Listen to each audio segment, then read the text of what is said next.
นักท่อมกลางใครลุงยามาใหญ่อยู่ที่ในบางกอกเมืองลงวนวายเหมือนหูไก่พอกผู้คนมีแต่บอกลอกมีแต่กระจกตอแหลร้องไปดวงดาวยืนหาวอยู่บนดาดฟ้า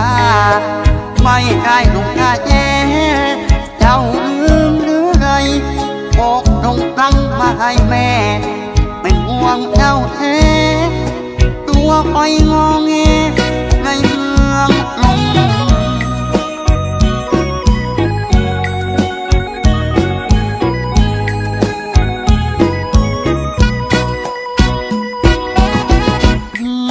เลยตามมาคิดถึงน้องนะเมื่อตามหาก็ยังไม่เจอแม่สาวอัญญาชาวทุ่งตั้งแต่ตอนเย็นตอนนี้พบไรรุ่งไม่เจอแม่ผมยุ่ง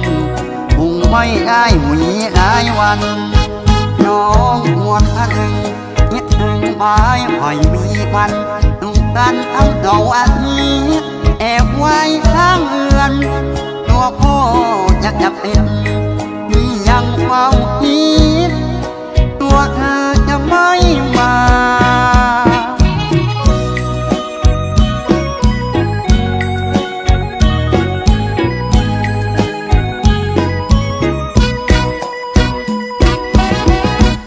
ยามวัวงมงายไม้ใหม่น้องกลับมาอย่าให้ทันท้องของมองเป็นบุญไรค่านี่รักจริงแม่ยอดจริงสัญญาอันนี้ไม่ถือตากลับมานี่ยังอาวรหากน้องรักจริงทิ้งสิ่งที่โลกร้อนอย่าให้เจ็บน้ำตองกลับคืนบ้านนาบ้องอัญญายังคอยร้องเลิกอย่าเอ่ยถึงน้องบ้องอัญญาเรายังมี